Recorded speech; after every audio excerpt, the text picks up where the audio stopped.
to speak to the Active Transportation Committee. Each person will have up to 3 minutes to speak. To indicate you would like to speak, please use the raised hand feature with Zoom now. The chair will call on you when it is your turn, and staff will unmute your microphone at that time. When it's your time to speak, please give your name, city of residence, and if you're a Eugene resident, what ward you live in or neighborhood. At any time during the meeting, you are welcome to ask a question using the Q&A function or use the chat feature for discussion with other attendees and committee members. Comments will be monitored and recorded. Anyone making inappropriate comments will be restricted from the live portion of the meetings, and questions will be answered at the discretion of the chair. As a reminder, civil speech supports everyone feeling comfortable sharing their perspectives and opinions. Let's give one another the respect and courtesy in civil speech tonight. And with that, I turn it over to the chair. All right, happy Thursday, everybody. So we have a totally packed agenda this evening. So I'm going to try and be as aggressive in keeping us to our agenda as I can. I'm going to try keeping track of speaker stack in a document that I linked to in the chat. You are welcome to follow along if you want, just so I can keep track of who's talking next. So let's start with any comments from the attendees. Folks who are here, you can raise your hand in the toolbar.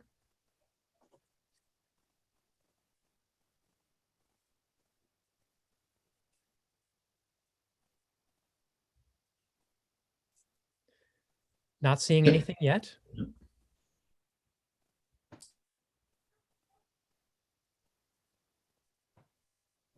All right. So barring any objections, let's move on to the next piece. Number 3, approving the March meeting notes. Do we have a motion to approve? I'll move we approve the March meeting notes. I'll second.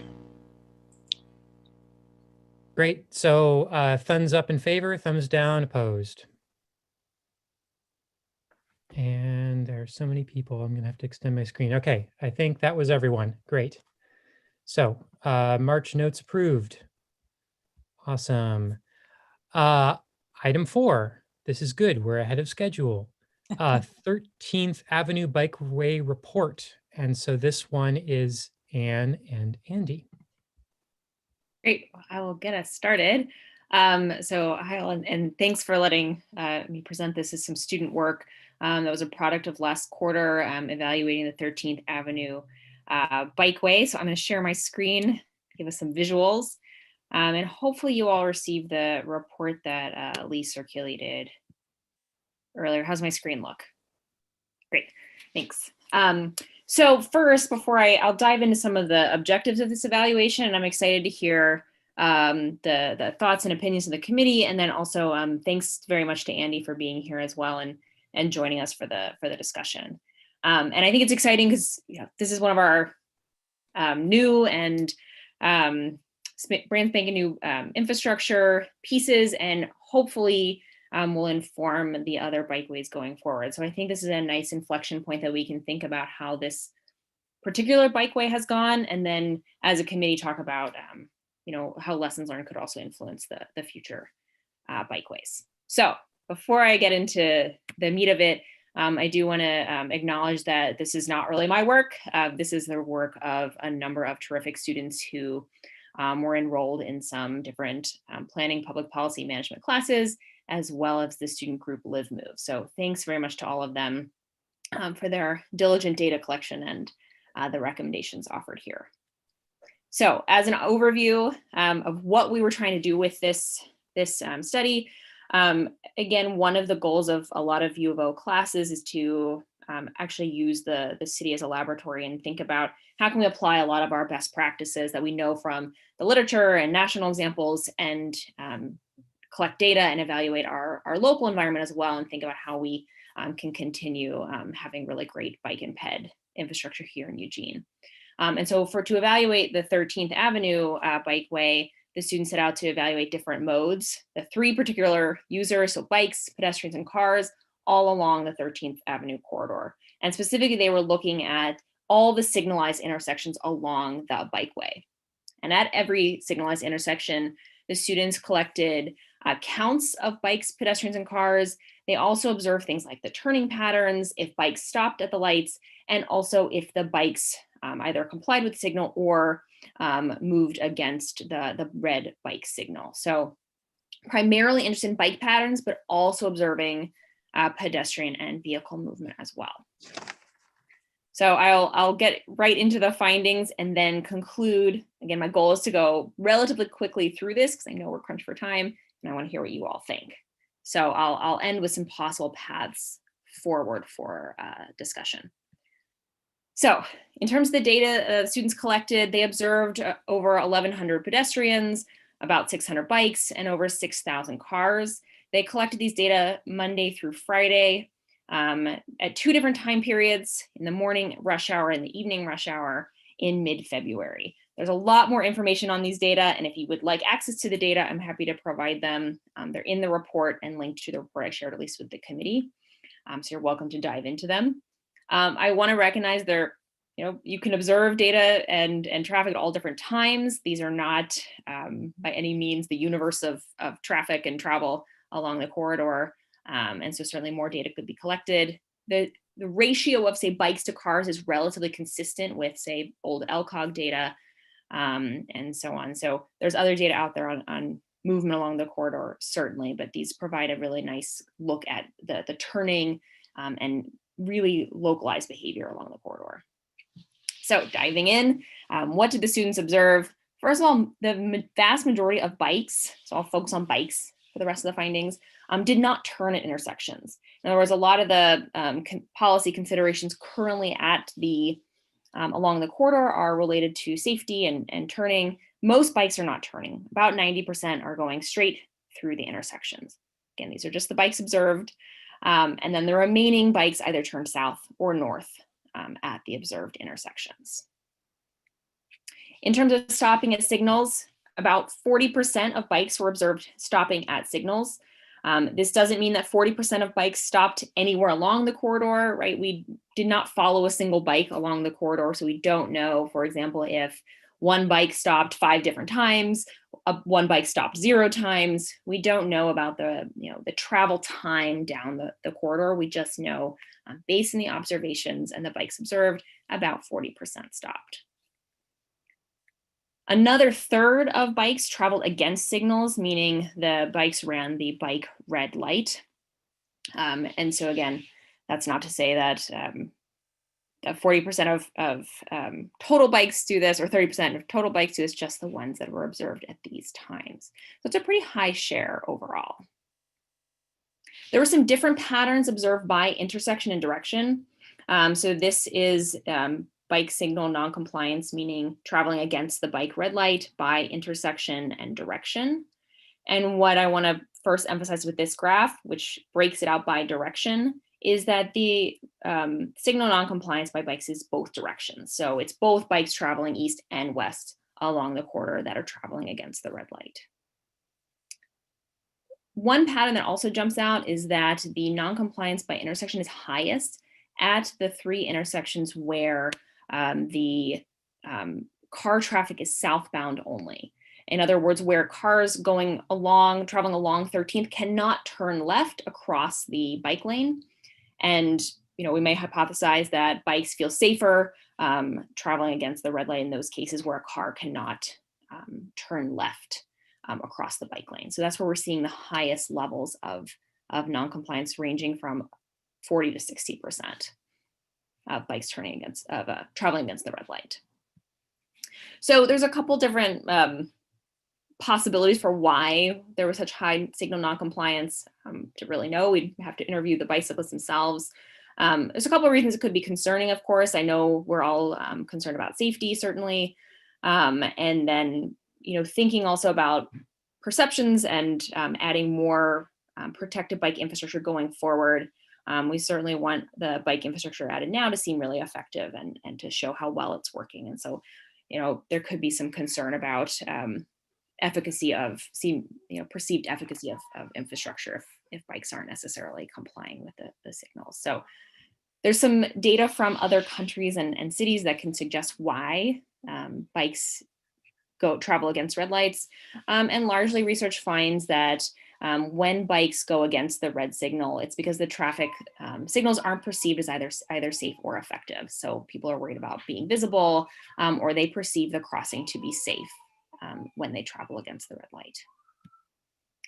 So the students have a number of recommendations moving forward, and the first one of which I know the city's already working on, and the students were excited to hear this, which is to add some kind of green wave technology. So where the signals are connected, and then a bike would be more likely to have green as it travels down the corridor. So I think that's terrific news.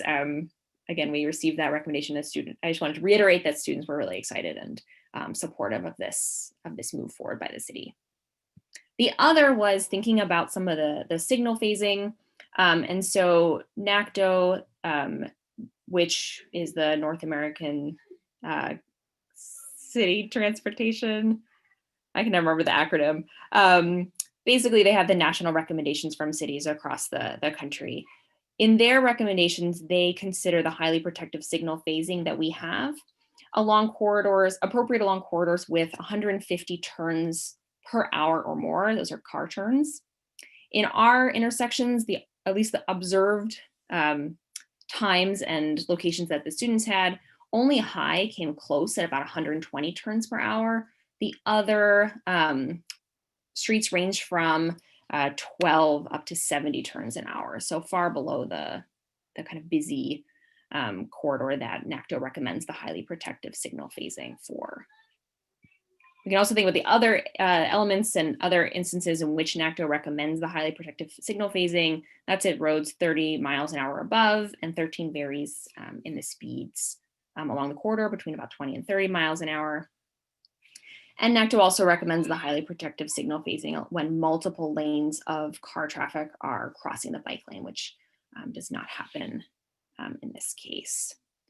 So based on that, the students recommend changing the highly protective permissive signal type to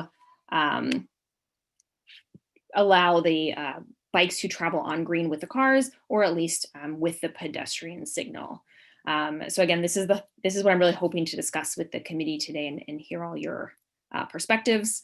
And so again, student recommendations are for leading bike intervals, which gives the bikes and or pedestrians an extra 8 to 10 seconds ahead of cars, but then all travel together on green. And so again, research has found that this is actually one of the safest signal configurations, actually providing more safety compared with even full signal protection, because the head start gives the vehicles a visual field and reduces overall rates of interactions between bikes and turning vehicles. So this is from data across the country. Again, it's not specific to this corridor, of course. And so again, the students were, in their recommendations, hoped that the additional green time for cyclists can increase compliance and reduce vehicle delay as well. And some of them highlighted things like the consistency across signal policies, and thinking of, for example, how the corridor was before the Bikeway came into play, which was the bike lane on the south side of 13th, and bikes are then expected to, again, travel with the motor vehicle signals and can turn at any direction when they have a green signal, and successfully yielded to the car signal as well. So they did highlight thinking about kind of the before, the after, what we expect bikes to, how we expect bikes to travel and yield in other situations around the city. They also highlighted, again, some of them took some deep dives onto Reddit, for example, looking at reactions to the corridor. And there were some notes of people actually detouring off of the 13th Avenue Bikeway because they found the time to be much slower than travelers had hoped for as cyclists. So the last thing I'd recommend, again, I think students get really excited by doing some applied work, and I hope that we at the U are seen as a resource as well. So, change can be big and scary. And so I just want to offer, as if the city is interested in trying out any other new iteration, students can certainly do a comparative study. We could look at the difference in travel behaviors. Were any changes made? We could also do things like comparing travel times now versus after some changes were made for both bikes and vehicles, and testing on a few iterations. But with that, I want to open up to the committee and hear everyone's thoughts, and hopefully we're going to get a good discussion about this corridor or potentially future ones as well. So let's start with, we had a question from Vicky. I don't think you covered pedestrians, but anyone, I guess, can answer this. What was the pedestrian data, or what did the pedestrian data show for compliance to signals? So we didn't measure that. Specifically, we did calculate the direction that they were traveling, and in the data that was linked to the report, you can download the direction of travel, but we didn't measure the signal compliance for pedestrians. Thanks for the question. And then just real quick, I want to highlight that we have Andy here. So just for the chair, can we let Andy respond first and then get some of the response so that we have a sort of good balance here? Sounds great. And so they understand sort of the perspective. Sure, I'll jump in. Hi, everyone. My name is Andy Kading. I'm the city's traffic operations engineer, which means that I am the person responsible for all the traffic signals, including the signal design for the 13th Avenue corridor. So I want to start out by thanking Professor Brown for this research. It's the first any formal research that we have on the corridor. So this is a great data point, and thank you to the students who participate in it, because this is valuable information. I had the pleasure of reading the report. I looked through the raw data also, and I found the results to be very interesting. So the first thing that I'll capture is I'll give you a brief outline of how it all works. And then I will let you know about some of when I talk about that, I'll let you know about some of the limitations that we faced and why we chose the signal timing that we chose.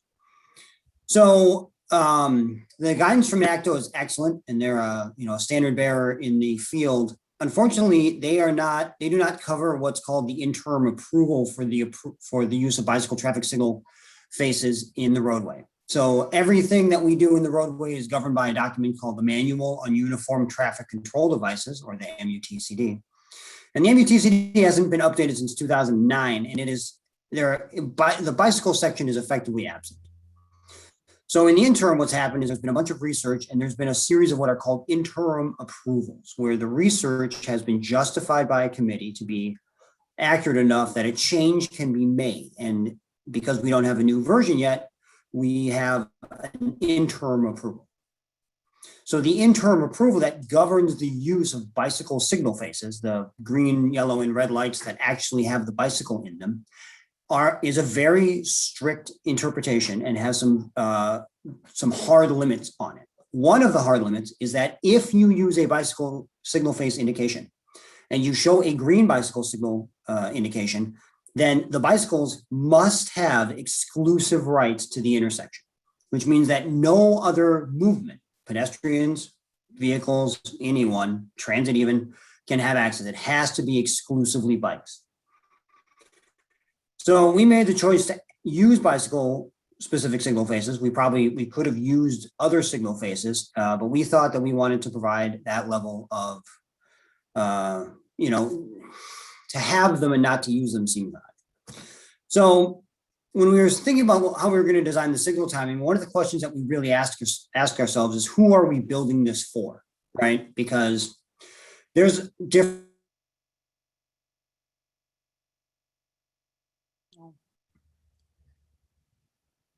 Uh-oh. That what the people that we were going to build this corridor for were. I apologize, Andy. We lost you for about 10 seconds. Could you back up just a sentence? Oh, I'm sorry. It seems like my internet is unstable. So I was saying, who did we build the corridor for? And we decided we were going to build the corridor not for the people who were already riding necessarily, but for all of those people who are interested in riding but find it to be unsafe and unsettling. So we made choices on the way that we were going to design the signals that emphasized safety at the expense of speed. That was a decision that we made. And I think anecdotally, although the research, Professor Brown's group didn't classify the types of cyclists that we have on it, but I know as a person with a young child that I bike around, I find 13th to be exceptionally pleasant to use. And I know I've seen other families that I definitely did not see on 13th before we made the change, accessing the signal. So, you know, I've touched on some of the reasons that we've made the decisions that we have, that, you know, we can't run the bicycles concurrently with adjacent traffic, whether that's pedestrian or vehicular, because of the limitations of the, you know, the MUTC guidance.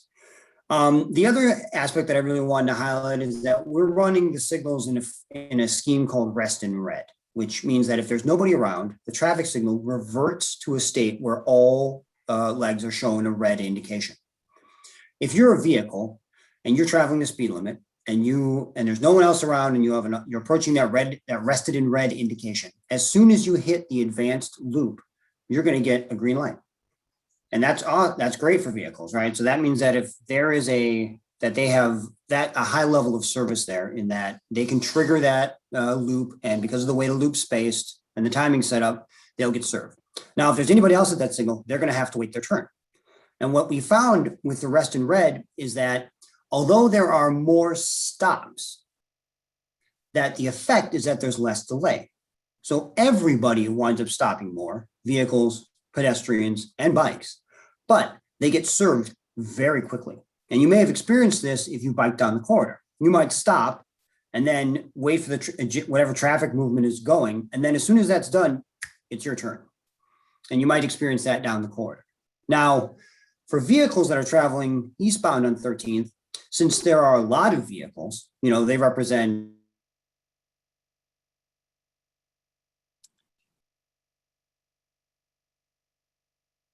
because there's a lot of them and they keep triggering the sensors. If we have a situation where there's 50% bikes on the corridor, that will become much more balanced and the bikes will have a lot more green time in it. So what's interesting about the rest in red scheme is that it's very equitable in its distribution of time to the various modes. Now that has limitations, right? We can't do a green wave, because if there is a green wave, it's sort of a happenstance. But it means that for the time being, with the relatively low bike share that we have on the corridor compared to the overall traffic stream, you know, it's only 10%, less than 10%, according to Professor Brown's research, you know, that we've assigned the delay in the most equitable way that we can. And I will emphasize that there are changes that we can make that can help reduce that and give the cyclist an additional advantage. We're prepared to implement them, but we prefer to do it when the bicycle volumes are a bit higher. And I think when we return to in-person classes, we have a good chance of making that happen. You know, 13th is really, it's almost like a commuter route between a large student housing complex and the university. And so the hope is that a lot of those college students that return will start biking to campus rather than driving. So I've got some other things to chat about, but I'll stop there, and please let me know if you have any questions or want more specifics. Thanks, Andy. Okay, so we have a number of folks and then somebody in the attendees. So first I saw Josh K, then Josh M, then Sue, and then Andrew. I really want to thank Andy for that explanation. That was actually the first part of my question, so that got answered. I think the second part of my question starts with a statement, which is that that's all good information, but the corridor isn't functioning, I think, as most people expect it to. You talked about equity for all modes, but a bicyclist is going to feel the impact of a stop far more than someone driving a car is. And so I really would like to see a shift in the thinking where there's an understanding, and I think you have that understanding, and maybe it's the wider community that needs the understanding, but that bicyclists need more freedom of movement than someone driving a car does, because it's very easy to just move your foot a little bit onto a brake pedal. I hear you about the regulatory aspect of things, and I'd be really, really curious about the path to getting an exception, a special use, or changing those, even if that's outside of the scope of your role. This committee exists to support staff. And so, yeah, that's all I have to say. Sure. Do you mind if I respond quickly? So one of the challenges that we face in trying to design the traffic signal timing is that the idea of green waves doesn't work in this situation, right? The green wave that Professor Brown talked about in Chicago is a one-way street with a one-way bike lane on it. And the bikes travel at their time for about half the speed of the cars. So the math on it's fairly easy. We don't have that. We have a one-way street with a two-way bike facility. So the ability for us to be able to provide a green wave that functions perfectly in both directions is, I don't actually know if it's possible. But the modeling software that we have has certain limitations that prevent us from even exploring it in detail. So to the community in general, I think I would like to point out that you're almost certainly never going to get a full green wave from end to end. It might not be mathematically possible. And so that's just a realistic expectation. Now, the corridor could be broken up into two sections, right? We have the section closest to campus, Patterson, Hilliard, and Alder. And then we have the other 5 signals, which are sort of grouped. Could those be smushed together in such a way as to provide a green wave? Perhaps, but one of the challenges that I face as a traffic engineer is that I don't just serve one mode. Although I am an avid cyclist and I ride every day and I ride with my family with all sorts of different bikes, I have a responsibility to serve all the people of the city. That includes people in cars and pedestrians and bicyclists. So what is the appropriate way for me to divvy up the green time at a given intersection? Right. And so what I've done is made the determination that I have to, as much as, even I might dislike it, I have to provide adequate service for motor vehicles. And I think the scheme that we've devised does that in what is a reasonably equitable way. Everybody has to stop more. Everybody has to wait, but nobody has to wait very long. And that's pretty good for a first draft. Josh. And then Sue. Josh, if you... Oh, sorry, I thought I hit it and then I didn't. Well, I was saying thank you, Anne, and thanks, Andy, for that information. That's great. And a lot of the things I was going to ask, sort of Josh already touched upon it a little bit. I mean, I think regarding equity, I think one of the things we can maybe look at it in a bigger picture. Cars sort of represent the biggest chunk of people moving through the city. So I don't know if when we can talk about equity, we should really be focusing on people moving on a single corridor, but the fact that cars sort of dominate our roads in the entire city. And so maybe pushing or giving cyclists or other vulnerable users an edge on these roads, especially with big fancy projects like this, might not be a bad idea. But I think, what Anne is really showing is that maybe it is a good idea to toss out these specific signals if the MUTC or whatever the acronym is not, it's essentially showing people aren't turning, people are breaking red lights, which was, I think, one of the reasons why this corridor was put in the first place, because people were breaking rules going on sidewalks or salmoning. I really hope to see changes in the future, and hopefully, even if this is a standardized thing, hopefully as a city we can maybe push the envelope a little bit and try things that are a little bit more, novel, a little bit more edgy. But thank you, everybody. I think this was a really cool presentation. And thank your students too, Anne.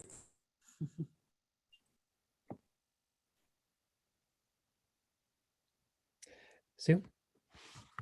Yeah, thank you, Anne, for your students' research, and thank you, Andy. I'm sure you've spent many, many hours playing with thousands of permutations of the damn signals. A couple of questions in the first place. Anne, did you look only at the traffic going east to west on the corridor, or did you look at the cross streets, and was there any change there? And then secondly, I was wondering if would it be totally illegal to allow cyclists to treat the red bicycle as a yield sign, so that if you want the absolutely safe permutation, you just treat it, as green, red. But if you're confident about going through and you can see there's nobody going to turn into you, that you could go and not be breaking the law. I'll start on the data side, Sue. Yes, we did collect data on travelers, both bikes, pedestrians, cars, traveling north-south as well. We looked at the signal compliance for bikes. I can't remember that was off the top of my head, but it is linked in that report, all the raw data and info on those. So I'm happy to either chat about it via email or check out the data. And to your question about the signal operations, Sue, we are unable to do that. Oh, we lost you again.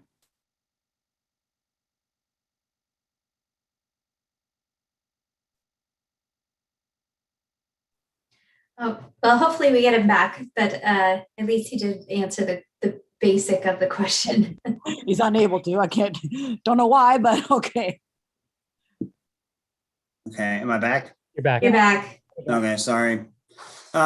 Sue, we can't make that change, but the MUTCD has, there's a new version that has a different way of treating cyclists, which will allow for more flexibility. And we still have one very easy to implement trick up our sleeve, which Professor Brown's research has now justified for us, which is that we can give the bicyclists, we can detect them early as they leave one intersection and put a call ahead to the next signal so that hopefully they get served right about the time they arrive. We've been sitting on that for a little bit just because of some staffing limitations and COVID issues. And the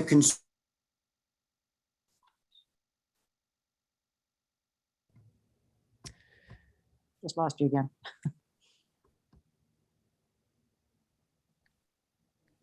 Darn, he was just getting to the good Andy, stuff. You may have Yes. you may have better luck, Andy, if you turn your video off, if the upload is the issue. Yeah, I'm not sure if it is. It might just be my internet connection.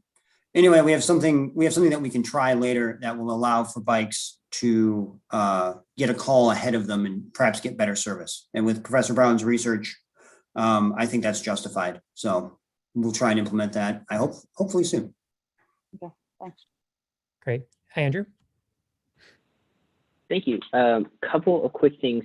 So I guess, and do you know, like, I guess we wouldn't know. I was curious because we had like a small percentage of turns, right? But like I'm picturing myself on a trip and I might go through 4 of the intersections that get counted and then make 1 turn. So only, right, I'm counted 5 times and only 1 of those is a turn.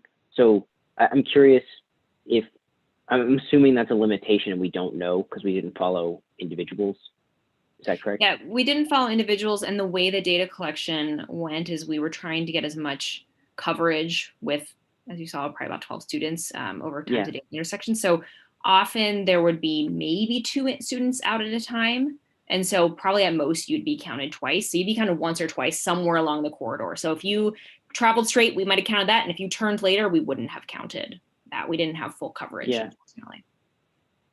Yeah, so that leads me, I guess, to my point, which is maybe that turns, I don't know how much turns are an issue, but I'm just thinking about the experience in the quarter, right? And if we did allow bikes to go with traffic by changing the signals or something like that, that there may be more people turning southbound and that those people may queue or, right, at rush hour, there are a good stream of cars down 13th.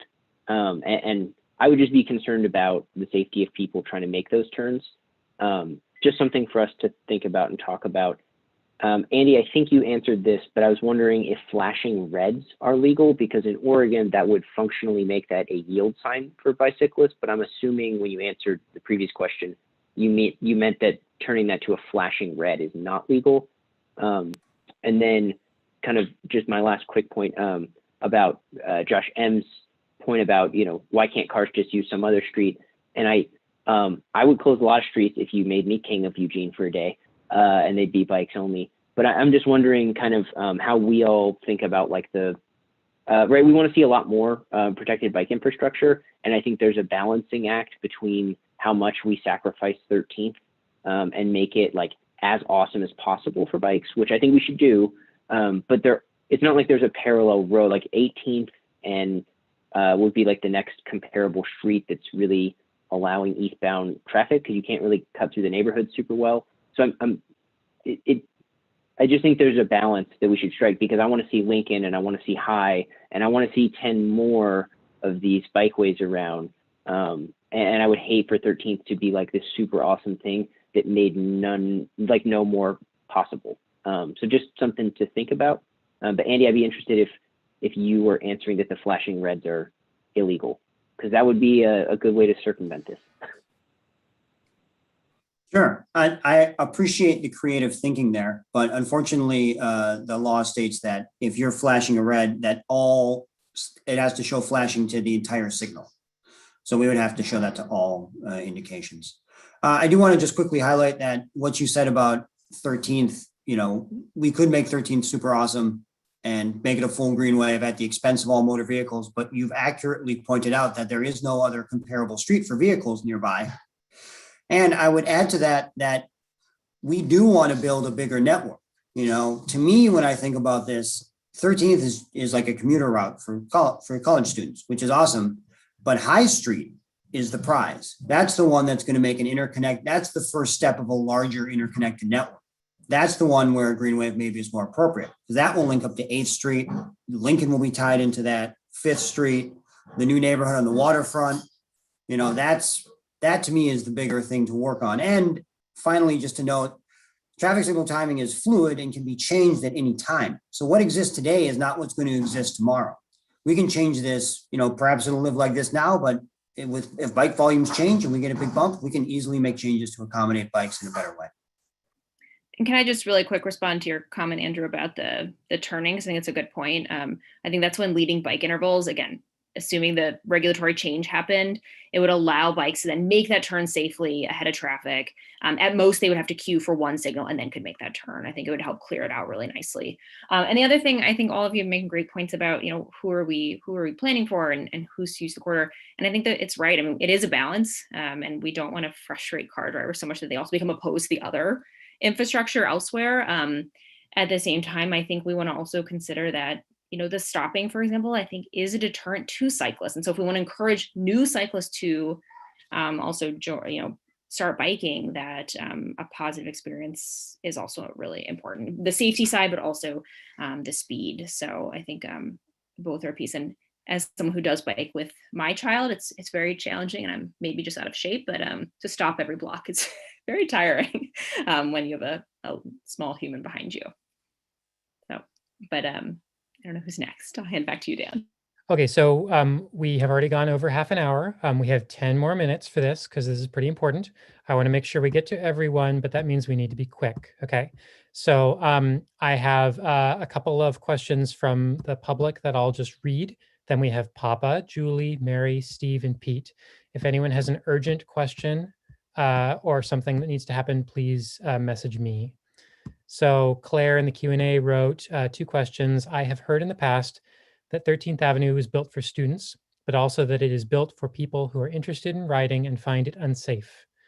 Where does this overlap of ridership get addressed in changes to 13th Avenue, where more ridership is needed to get improvements, but with no improvements, we won't see more ridership? So addressing that conflict we were referencing earlier. And then when cars have been the mode most served historically, at what point do other historically non-served modes get just a bit more focus? And I would add to that, if not in, historic for the city bikeway, then when? Okay, so we have, unless there are direct responses to that, Papa, then Julie, then Mary, then Steve, then Pete. Thank you for the presentation, Professor Brown and Andy. I've got just a comment and maybe a question. I haven't yet used the 13th corridor, but I'm always crossing it. And I really appreciate the idea of the protected turn, because many a time I've come too close to being hit by cars. But what I was wondering about that, because sometimes I find myself on High Street behind cyclists, and they don't realize that it's still red when it turns green, and I see them, start to proceed. Now, I wonder, would any signage be helpful? Because this is cyclists who've been around for a while, and then with the new cyclists, I think it might even be a little trickier for them.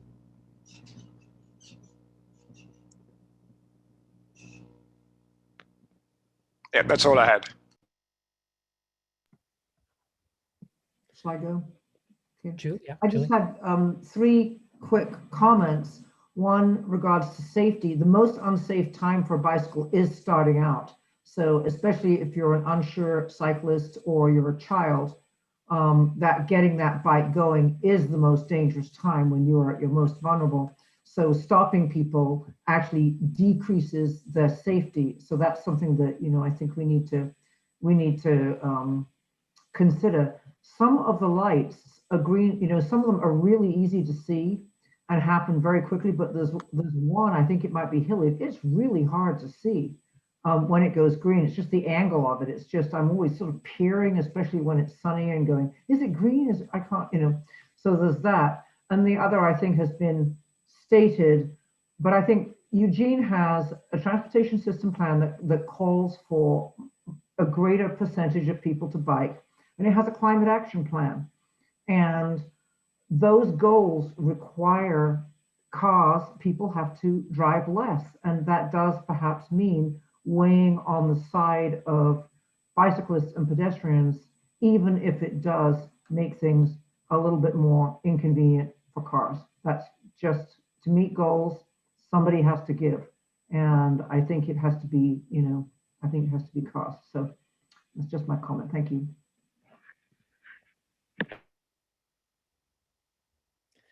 Mary, Steve, Pete. Okay, Julie made some of the points I was going to make, but I'm thinking about equity in this situation, and it seems like equity in this situation means everybody's weighting equally. There's a lot of weighting there for pedestrians. I don't know what it's like as a car to wait there. I would imagine that could be frustrating too. So I don't know, that vision of equity, I'm just not so sure about it. If there's, I don't have the answers, but if everybody's frustrated, that doesn't seem great. And the other question, along with what Julie said, I'm wondering if the city does have any kind of policy in place that bicycles and maybe pedestrians, I would guess, would get more priority than cars. Is there some weight given in light of Vision Zero and Climate Action Plan and all those things, and the fact that we have to change? Does the city have a policy? Should the city have a policy? How does the city get a policy like that? In regards to the policy specific part, the only policy that the city has regarding traffic signal timing and its details is that intersections outside of the downtown core must meet a certain what's called level of service threshold. And that is it. Now, if this committee would like to push on that particular thing and have that re-examined, that would be something that I'm sure the city would love to hear about. I think Reed Dunbar would be an excellent person to talk to with about that, because that particular nuance that's kind of buried in some of the plans actually has a large limiting effect on some of the stuff that we do. But outside of that, we do not have a specific policy on how we would allocate traffic signal time to bicycles. But we do have an anecdotal policy that says, it's sort of based on mode share, right? If there were many bikes, the call would be easy. But if there's few bikes, then is it justified at the expense of all other modes, especially when there aren't good alternative routes? So thank you for those comments.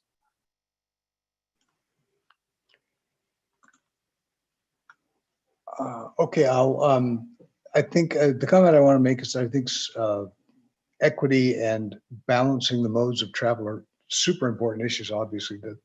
But at this moment in time with the life of 13th Avenue, I think safety is paramount. And the reason I say that, I'll share an anecdote. Yesterday, I was traveling south on Pearl Street, and I watched a cyclist who was very careful not to get taken out by cars turning left into driveways. But when he came to 13th Avenue, he jetted right through that red light.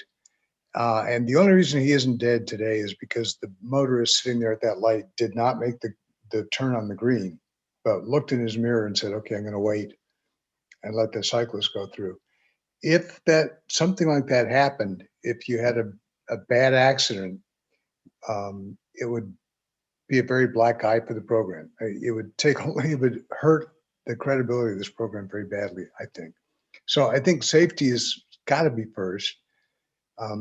I thought the report was incredibly good, helpful to me, because I've seen a lot of cyclists jet through those red lights, and I don't know whether they can't see them, they're not familiar with the program, or what's the reason. But I infer from those data that actually cyclists are smart enough to know which intersections are dangerous to them and which ones are less. But I just want to encourage, and if your students can follow up with some of that qualitative data that you talked about, doing some cyclist interviews, I think that would be incredibly revelatory to what's going on in their minds. Thanks, Steve. We definitely will consider post-COVID. Pete, and then we'd love to hear from Reed, I think. Yeah, this is a great report, and I think the discussion about equity in this is an excellent discussion. But I kind of feel like this is kind of preliminary, because we, as I understand it, the U of O is going to be going back to in-person classes mostly during the fall, and that's when we all kind of acknowledge tacitly that this is primarily a commuter corridor for U of O students. I'm wondering, are you guys going to follow up with another look at this in the fall and see how it goes when we see hopefully a greater amount of bike traffic, and just see how this puzzle fits together? Because my gut feeling is that we're kind of not jumping the gun, but a little early in discussing exactly how this is going to look.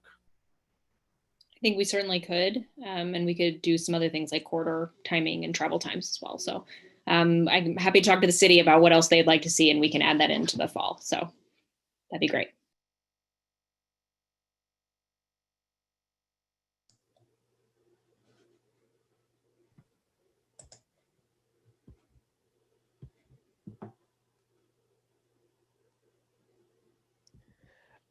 Reed, did you have something to add?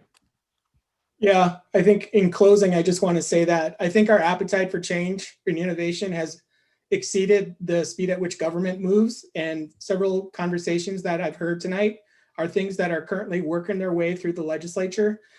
Andy talked about the MUTCD and updates to that are going to allow us to do different things at the signals and have them run at different times and have them move independently or sometimes concurrently. That's currently under review, and I know Andy got a look at that first draft of the MUTCD, so that's coming hopefully soon.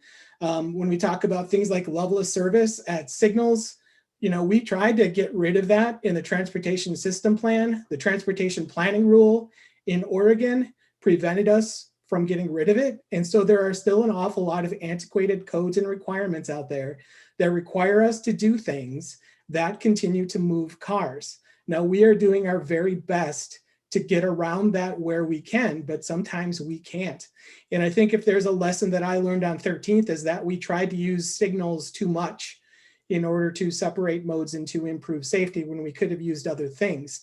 Now, those other things are also challenging. I think about things like two-stage queue boxes or turn boxes, and you can look at NACTA later to see what all those are. I don't think people know what the heck those are. And that's based on my observation of people not understanding bike boxes over the past decade in Eugene. So there are ways that we can provide accommodation. This was the simplest, and the fact that it's falling down is disappointing to me. But there are some future mitigations that we'll be able to do at these signals. Signals are a continuing work in progress. We'll continue to come back to it and make this better.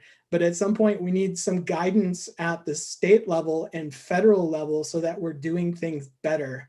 And hopefully with a new administration, we're moving in that direction. And I think that we are. Unfortunately, it isn't moving at the speed that most of us want it to, especially as we look at things like climate change. So I hear what everybody's saying. City staff are saying the same thing, and we're trying. So thanks. Thanks. Yeah, Anne, thank you for bringing this to the group. And Andy, thank you so much for coming on and responding to our questions. This has been really useful. I really appreciated in the course of this conversation how we have, a lot of folks who have very different perspectives, but we all have the same goal here. And this has been really great so far. So let's move on. This is going to be, we're going to hear from Reed again about the Lincoln Street Greenway funding. And we have just under 15 minutes for this. Yeah, so there is,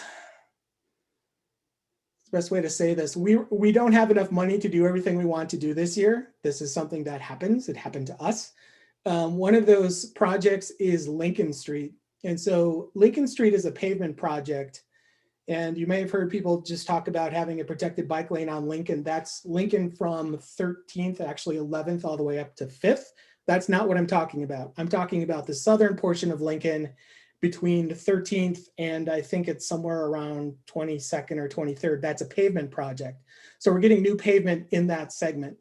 And one of the things that we're doing is it already has traffic calming, so it has speed bumps. We're going to put in curb extensions as well, so it's easier to cross Lincoln. We're going to put in shared lane markings, those sorts of things. But what we've determined is that we don't really have enough money to do everything we want to do on Lincoln Street.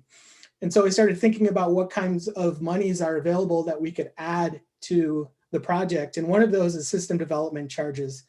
And I wasn't here last month to hear Rob talk about what those are, but basically it's an impact fee that we collect for transportation. So anytime somebody builds something new, we evaluate the transportation impact that that place is going to have. We collect that money, we put it in a big pot of money, and then we draw from it for transportation system plan projects.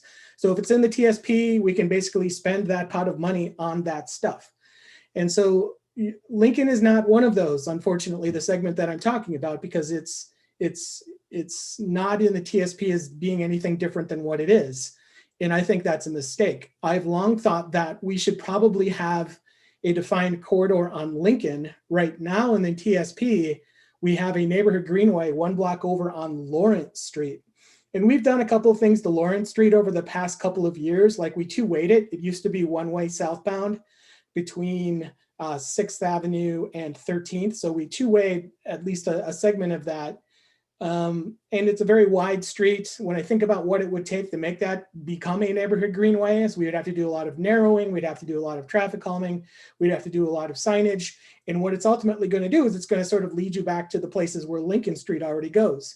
And we've got some projects lined up on Lincoln. We've got that protected bike lane that I talked about. There's a 2-block section between 11th and 13th where we're going to do something a lot different to improve bicycle accommodation.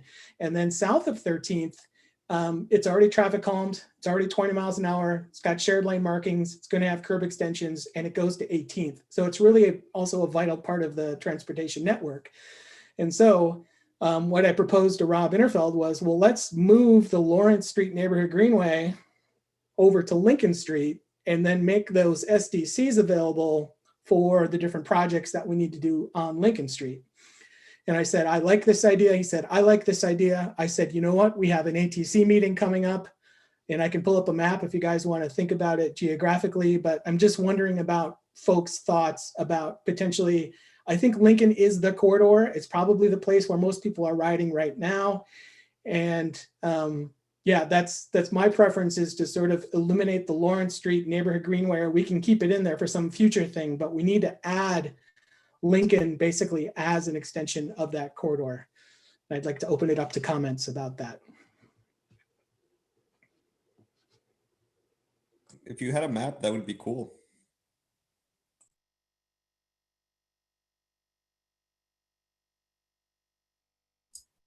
Reed, I have the TSP up. Do you want me, would that be helpful for me to share that screen?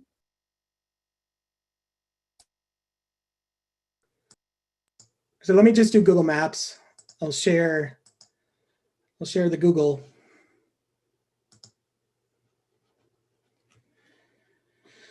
So where the heck are we? So 18th Avenue is at the bottom. I'm hoping people can see 18th. Can you see 18th? And so this is Lawrence to 13th. And then where this little green dotted line is, that's Lincoln. So Google's already said you should be on Lincoln anyway. And then, as I mentioned, we've got the wiggle here, which is now bikes only. So this is, again, sort of optimized for biking.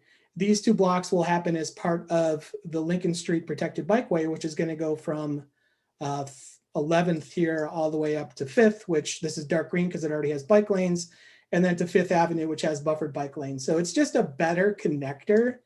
And so why were we thinking about Lawrence to begin with? Well, we were thinking about having different facility types available for people who are comfortable using different streets. So if you're comfortable sharing a traffic lane with other folks driving cars, Lawrence, runs this same extent. And when it was one way, it actually worked great because a car could be in one lane and then I would just take the other lane myself. And I had this whole giant lane that I could swerve around in and nobody was hurting me. But we two-wayed it. And so I think that feature at least has gone away. And Lincoln, I think, is going to be the better of those two streets for north-south travel and as an option as an option to perhaps using Olive Street or Willamette Street. Yeah, that's my response.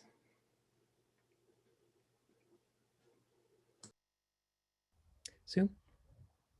Yeah, I love Lawrence for the simple reason that it's really quick to get across 6th and 7th, whereas Lincoln is often pretty tedious, like you get stopped at each stoplight.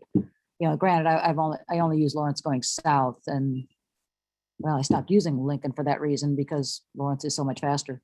But as long as I can continue to use Lawrence, I guess I don't have any big qualms about making improvements on Lincoln. So you can ride anywhere you want. And I do. What happens with the squiggle at 13th? Like if you're going north on Lincoln, and you have that funny thing by Berg's. Yeah, have you?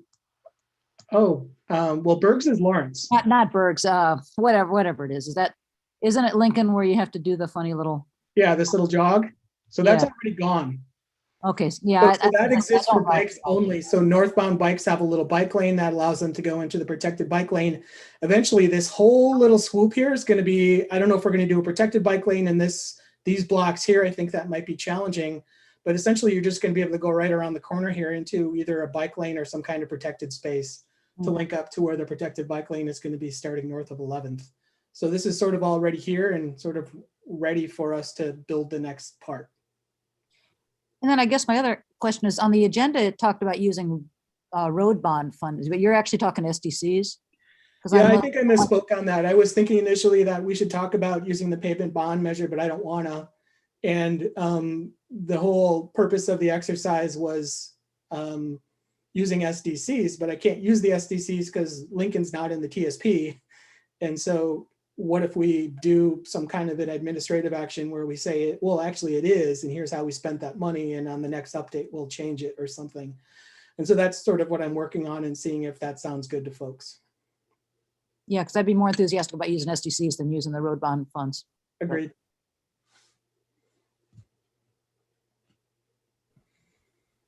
Well, and that's where we have our pedestrian level crossing. So drivers right at Lincoln, I think. Is that where it is? Yeah, this is where we have this 6-inch tabletop speed bump, which works exceptionally well. It is the best piece of infrastructure in the city at the moment. I get a lot of complaints about it. Yeah.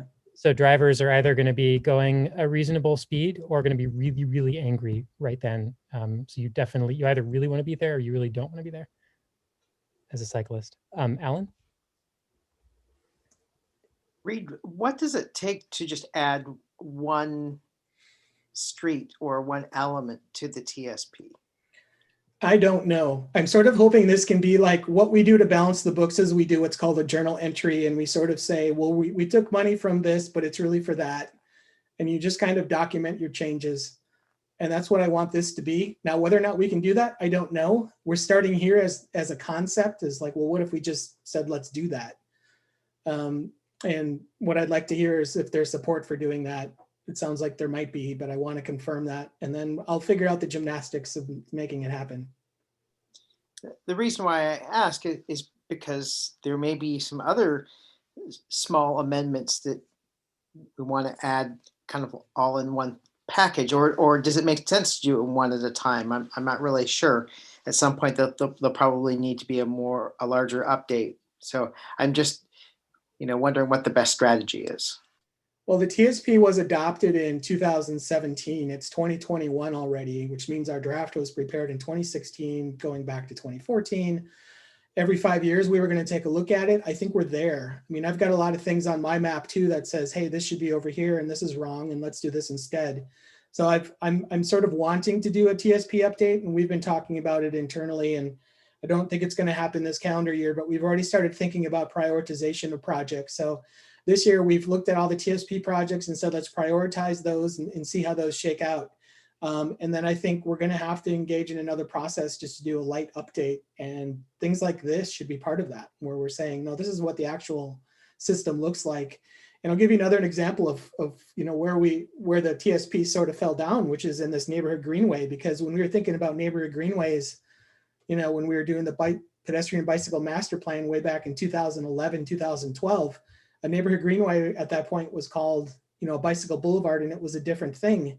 As we think about what they need to contain, we've learned a lot more about streets and cross sections and width and how we can tame streets and what those connect into. And I think most of our neighborhood greenway streets are sort of wrong.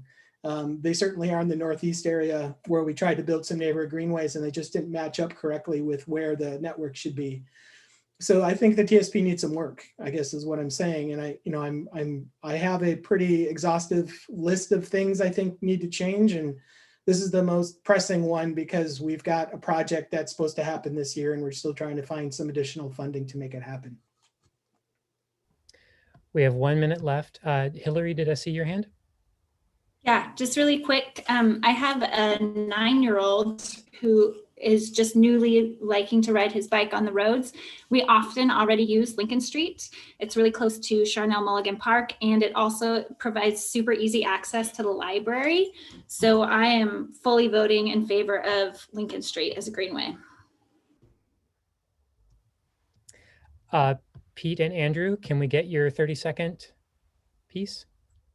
Yeah, I'll be real quick here. I'm very much in support of this. Reed, my gut feeling is that you'll have there isn't a super easy way to do this, but it would be interesting to have an update to the TSP since it's already 5 years. So. My comment was just going to be, I think we should all support this because you're not going to be able to use the 13th Ave Bikeway heading west and get to Lincoln as a greenway. You're going to have to turn, or you're not going to be East Lawrence, sorry. You're going to have to turn on Lincoln and then jog over if it stays that way. So I think for me, just like the selling point is just that in 5 or however many years when all this is built out, it'd be great to have a connection to the 13th Ave Bikeway. So I would, if you're looking for like a motion, like I would motion to support staff to designate Lincoln as a greenway and do the funding magic that Reed can work. I'll second that motion.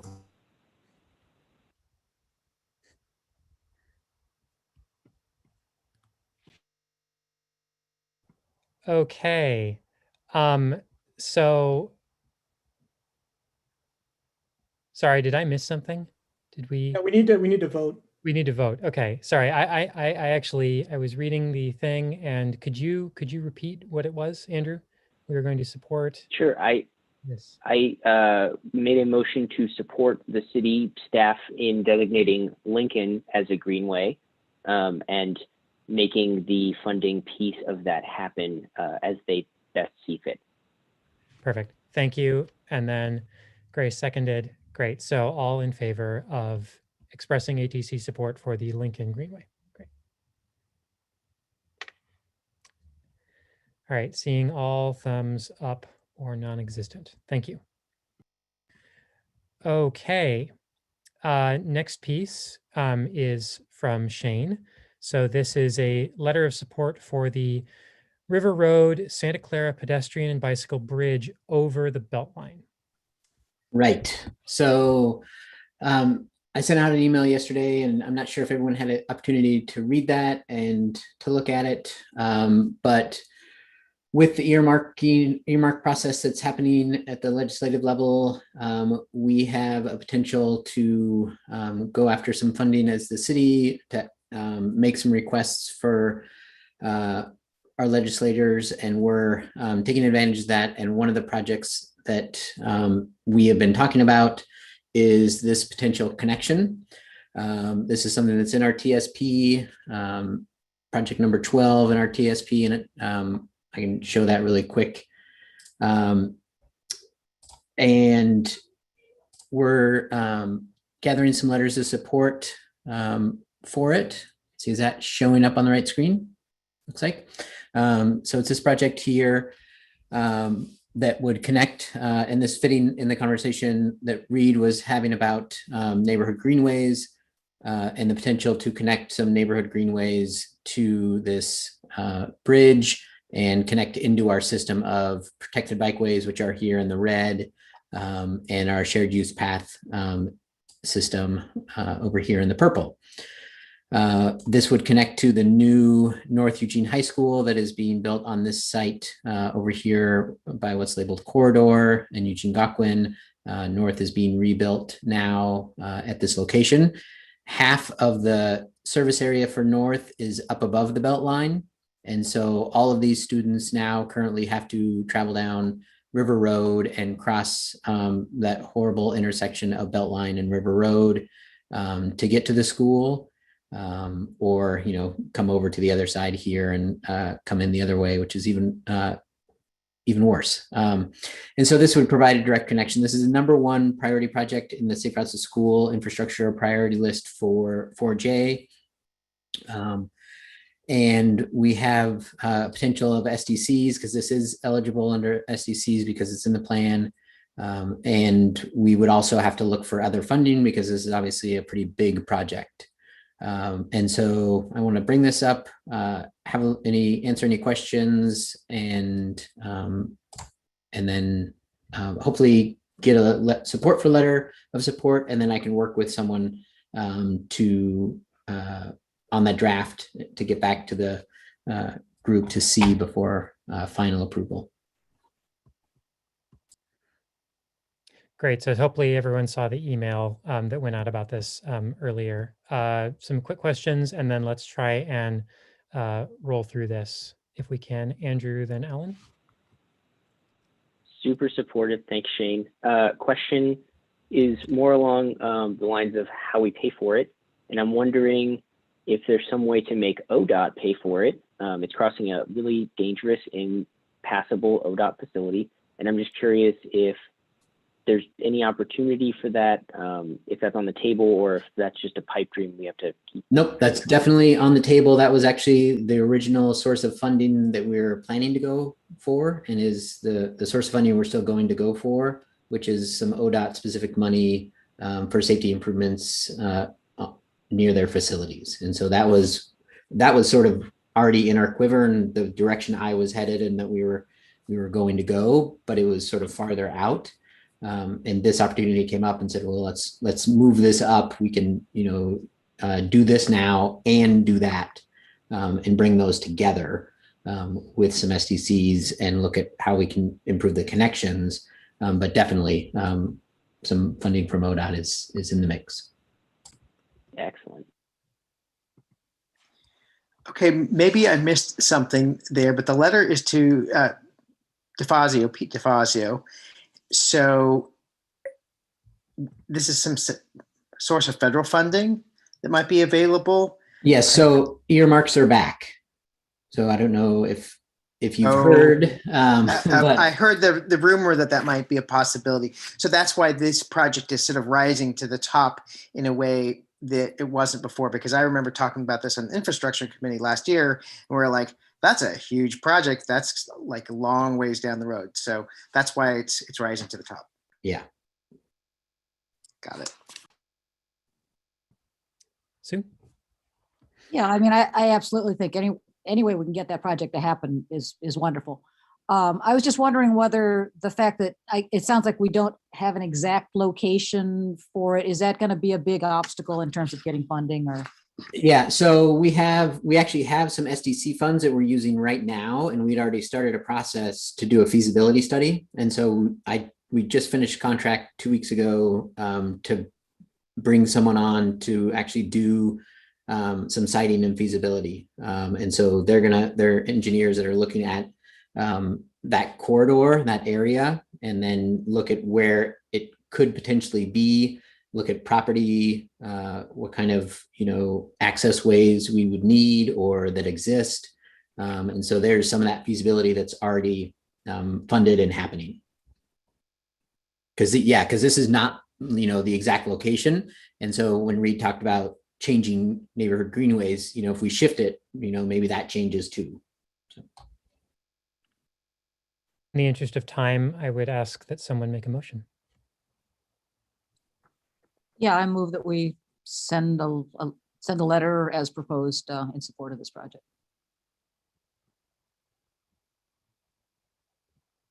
Julie seconded. I'll second that. Okay, thumbs up for in favor and down for against and aside for standing aside. Okay, great. All in favor.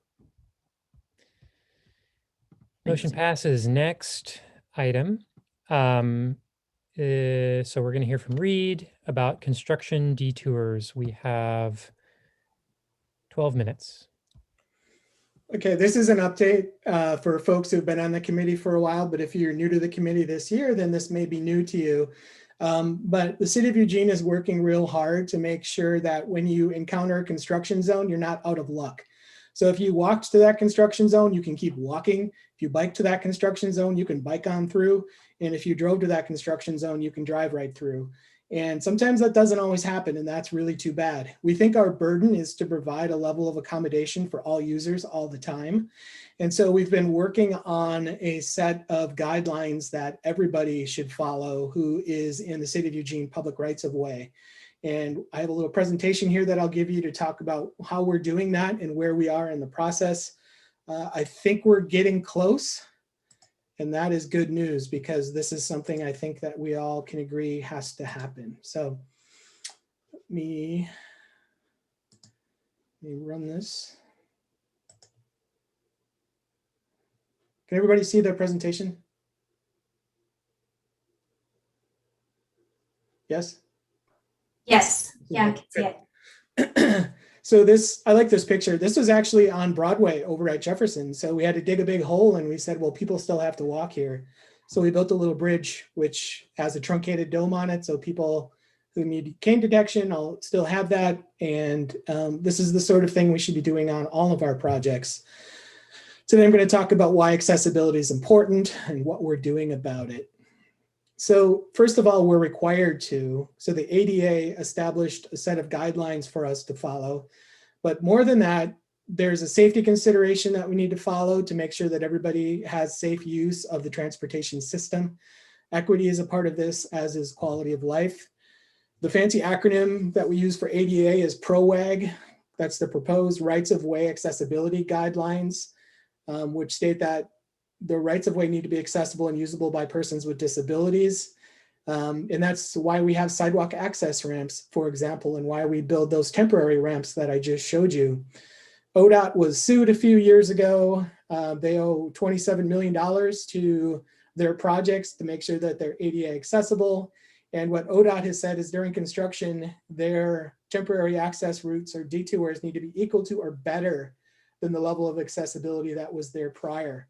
So we like that standard, and what that means in practice is if there's a separated sidewalk, that needs to be there during the construction process. If there's a cane detectable warning surface, that needs to be there during construction.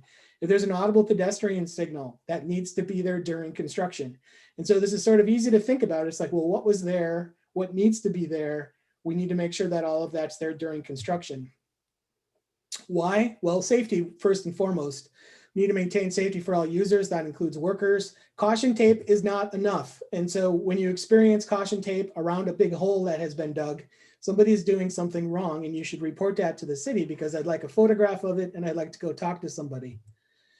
Equity is also an important strategy. We need to provide access for daily needs regardless of your stage of life. So if you're very young or very old or don't ever drive, you need access to places the same as anybody else does. And so that may include taking the bus and you need to walk to your bus stop. That may include using your bike for groceries. And so your street shouldn't close to you simply because we have a project going on.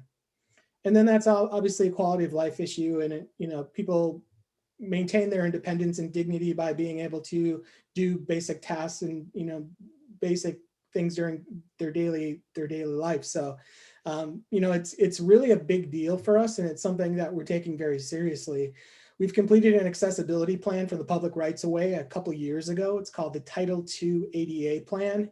It's online. It's not a lot of fun to read, but it's there if you're curious about ADA accessibility and what we're doing about it. We've also assembled a guide, and we're testing some best practices. And as I mentioned, the overall intent of this is that we are trying out some different things and we're learning what works. And so we're going to want our contractors operating in the public rights of way to do the same thing that we do. And when they say that it's impossible, we will show them photographs that says, no, we've been doing this for about 3 years.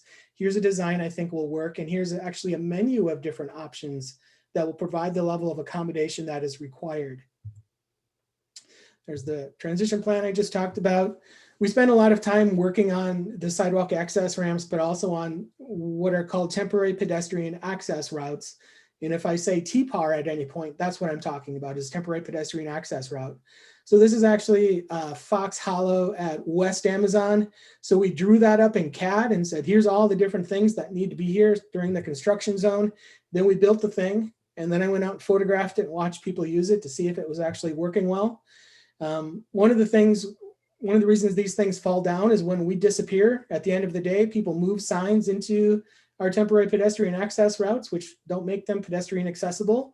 And so we're learning about what barricades are more movable than others and what standard of, I guess, immobility we need to incorporate as part of these so that it's available all day, every day, and not just during the construction process or after the construction process. We're also looking at different sign types and figuring out if people can figure out what these mean. These two signs mean the same thing. We use different ones. I wouldn't say either one worked great. So I think this is going to be an evolving process, but we've got some ideas of what these should say, and we've been testing these. The top one is Barger. The second one is Willamette Street. So if you experienced either one of those, I hope that looks familiar. This is Barger again. If you can't get to an intersection that has a signal where you have a pedestrian countdown timer and an audible pedestrian signal, we've actually been putting in temporary rectangular rapid flashing beacons with an audible pedestrian signal so that you can cross the street before you get to the construction zone. This is part of our manual and our design guidance that folks should be using as they're doing construction processes. We're looking at different types of ramp materials and what that looks like, whether the whole thing is high skid or whether we just do the truncated domes, or whether we can do some of this stuff in asphalt. So those guidelines that I'm talking about were developed based on best practices. Lee and I put together a bunch of stuff after researching other communities and what they have. We put a bunch of things together, and I will show you that in a second, but here's the gist of it. So anytime we close a thing, so keep your eye on the bottom right hand of the screen at the sidewalk. So if we're closing that sidewalk because we're building something, the best place to put that sidewalk or to put a temporary route is in the parking lane adjacent to that sidewalk on the same side of the street. And using one of those ramps, we can get people down into that space. Using barricades on either side, we can keep them separated from the construction zone and from traffic. And using another ramp, we can get them back up on the sidewalk once they've gone past the construction zone. So that's the gist of all of this. And if you think about this, okay, so what if the parking lane also needs to be done? Well, now we have a bike lane and we have 2 travel lanes and we have another bike lane, you know? So let's think about the entire street width and how much space we have available and how we can make sure that accommodation is kept. Sometimes we can't do that. So we've got some language in there about when flaggers might be appropriate. An example would be West Bank Path when we were putting in the lighting fixtures. We said there might be some times when we've just got a big old truck right there where we just might want somebody to slow down until we can move the truck. That's obviously something that we can do. We want to slow people down all the time. So we've been doing a lot more temporary speed limits in construction zones, not quite 10 miles an hour. This is a little optimistic, this picture, but I'm hopeful.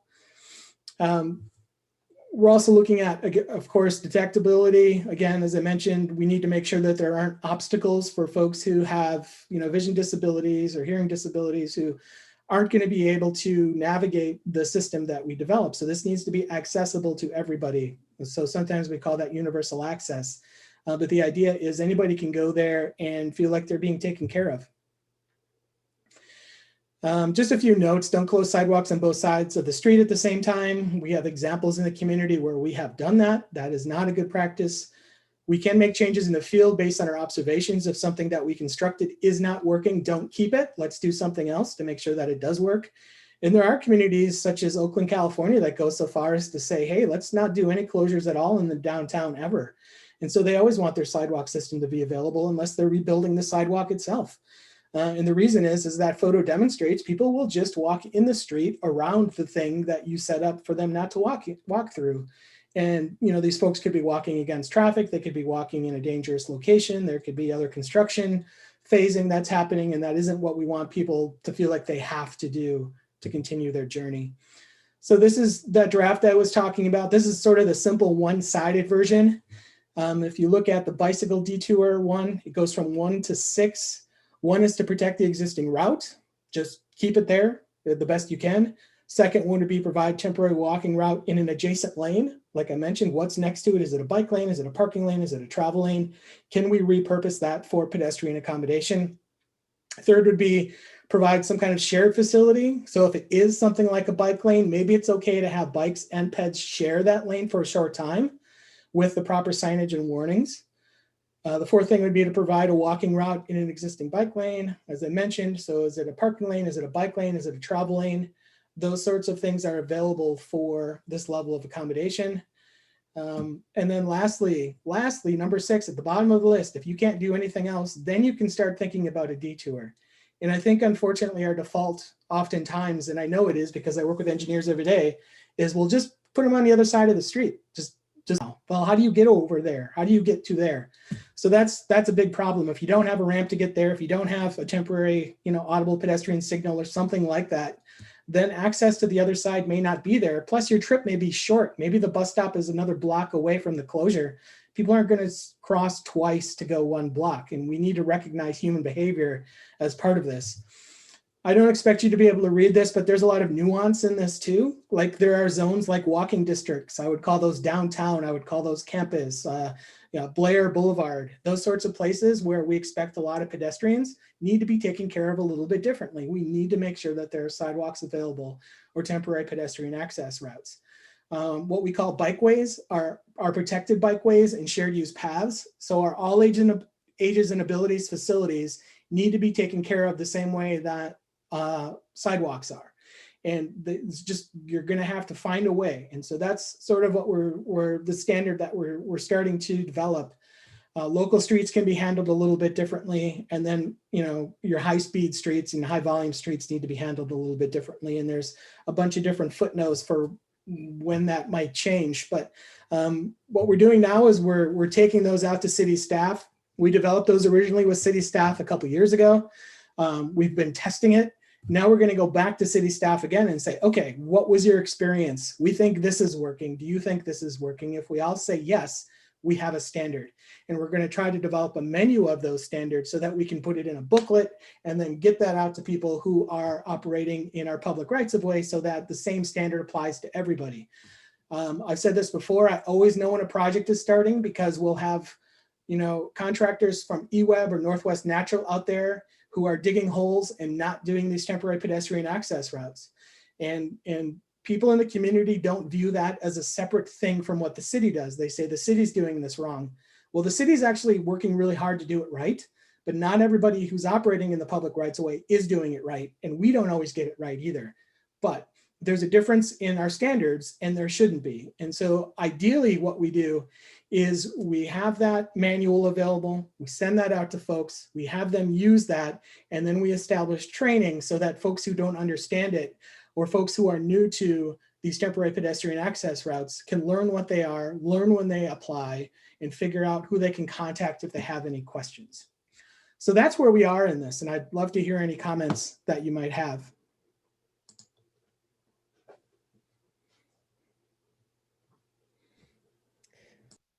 Yeah, Mary. I think it's great. Communication, clarity, and guidelines are really helpful. If people follow them, there's that. But I was wondering, so I think I hear you, Reed, saying that it's about going through a construction zone. What about crossing the street of a construction zone? For example, I was on Willamette. I was trying to cross Willamette at 24th the other day, and I actually couldn't figure out how to do it. There was, it was just like, you can't go here. And I was like, well, where do I go then? And, how far do I have to go? So that's a problem. Yeah, so that's one of those intersections that has pedestrian countdowns and APS. And during the construction process, it's supposed to be available for. So what they should have done is developed a temporary pedestrian pole with a temporary push button in a temporary location that has ramps so that you can still get across the street in that location. And I don't want to get into the fight that I had about Willamette Street and whether or not we're doing it right, but I predicted this. And if you want to take pictures of yourself struggling and send those to me, that would be good ammunition for me to have. But, okay, so I guess my question is, does the plan and should it address crossing streets, or is this one only, the guidelines only about going through them? Yes, I showed some of those temporary rectangular rapid flashing beacons that, if you were walking down Willamette Street, for example, and you couldn't cross at 24th, we should have decided on one side or the other where you could cross to get to a side that is going to allow you to go through. We should still accommodate that movement. You should be able to go across wherever you need to during the construction process. And we should identify where that safe crossing is. And if it isn't intuitive, then we've failed. I saw Alan, then Andrea. Reed, I've been watching you work on this for a number of years now, and I am just so impressed by your level of thought and consideration for all users. I wish I could nominate you for some kind of award. I'm not really sure what it would be, but I wonder if NACTO's design guidelines could be amended with some of the work that you're doing, because it should be in every community.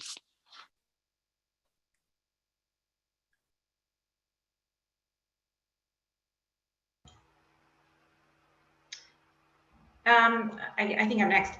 So Reed, thanks so much for this. And I agree with what Alan said. I'm really pleased that you're taking all users into account, because I think that that's really important for people to feel safe, because sometimes people get distracted from a route and don't continue to use it after they have one experience of being left off the map, right?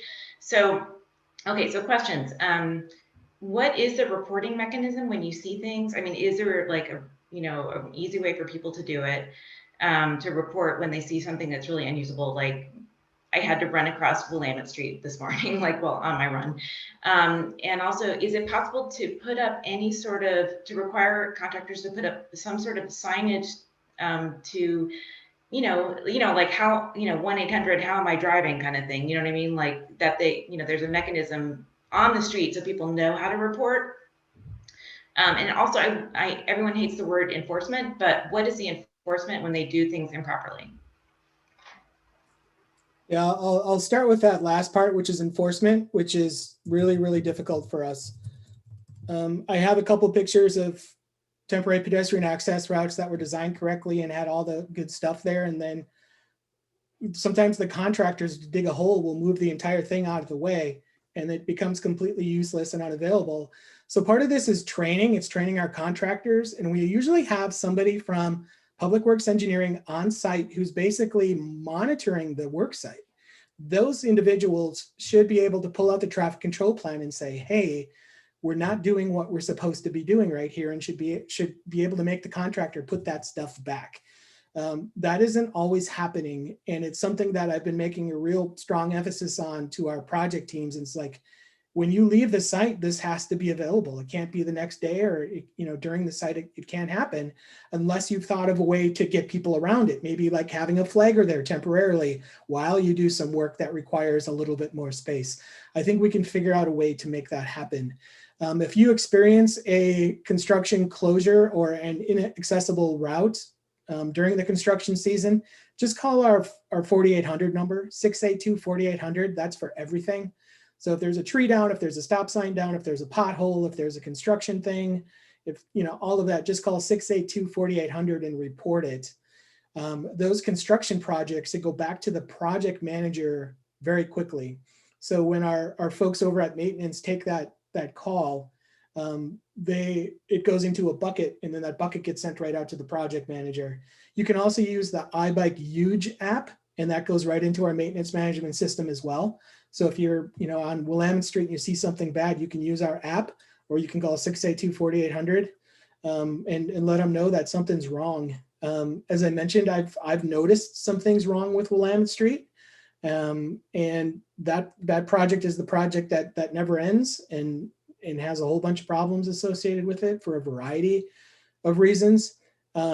But what I've heard tonight is we need to take another look at it. So I will tell staff tomorrow that we're not doing a good enough job on this, and that maybe we should do an audit and figure out what it is we should be doing, because I agree, I think it's not okay right now. Was there another part of your question, Andrea, that I forgot? Yeah, there was one other thing. I'm wondering, like when, truck drivers have 1-800 how's my driving on the back of their truck. I mean, I think it would be great to have a sign up, because sure, we might know those numbers to call, but somebody that's on that street may not know, and they're feeling frustrated and they just give up, So I feel like only some people maybe know, how to access and complain. So I think it should be more accessible to be able to complain when things are going wrong. Yeah, we usually put up a Go Bonds sign. So for all of the pavement projects that are paid for through the voter approved pavement bond measure, we put up a sign that says Go Bonds, and it has some information on it. And I think it's either a web link or a QR code. There may not be a phone number on it, but that's something I can think about. Maybe we should put a phone number on it too. So those signs are available in the corridor somewhere, hopefully, unless somebody's taking them down because they're doing some work and it was in the way. So, I mean, that's the other thing that tends to happen. But we have the traffic control plan again, which we should be able to refer back to and say, okay, this is what needs to be here. But yeah, how does the public know who to contact? That's always a difficult problem for us, which is why we generally send people to 682-4800, and the folks there are very well trained and can generally get you back to somebody who knows what's going on. This is also a good reminder that we could potentially be putting that out on social media, how you can use the iBike Eugene app for that, and just reminding people this is where to go. But I definitely hear the comment about if you're just walking up and you don't know, how would you know where to go? And thank you for that. We'll think about that some more. Sue? Yeah, just real quick, I was wondering, is this just on road projects, or, I mean, Northwest Natural is my favorite person to hate, and because they're just doing their own infrastructure sometimes, but they've created some horrendous detours and things, but it's not really a road project, it's just their infrastructure. I hear you. I encourage people from the community who have a problem with any of our utility companies to call them and ask them how they're accommodating people, because they have the same ADA requirements that everybody else does. And if they're not doing that, why aren't they doing that? Because it seems like they should be doing that. I've asked that question to them too. And because they haven't voluntarily decided to do things different, we're going to come up with a manual and say, you're going to do it like this now.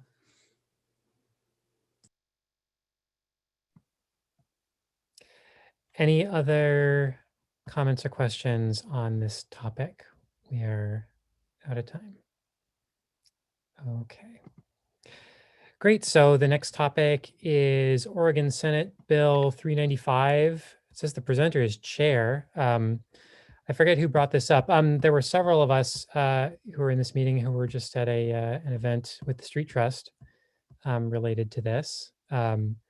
Senator Przansky was there and was telling us that the 5% is likely to be 3% in terms of funding to be spent on road projects. Remind me, who brought this up to be discussed?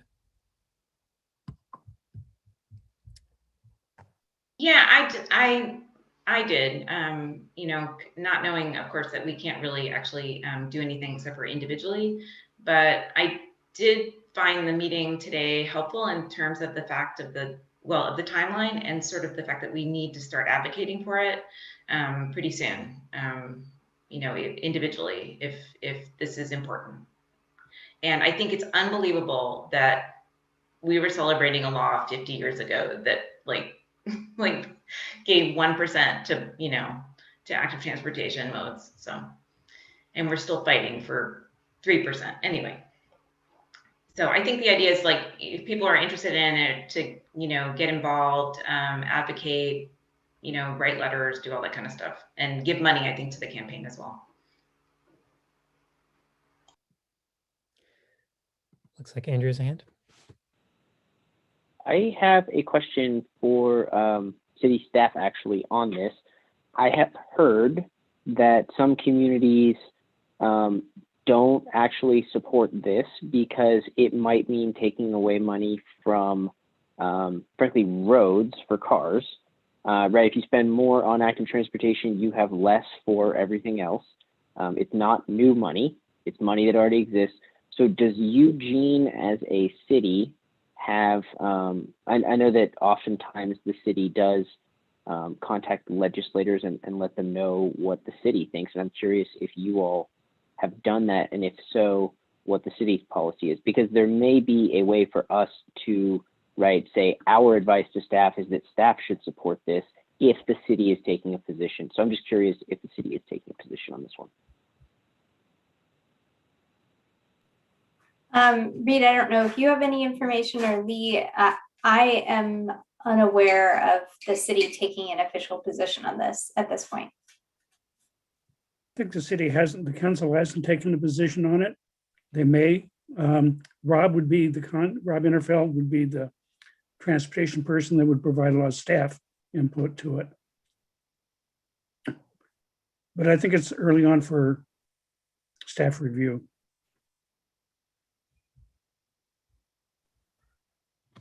Mary?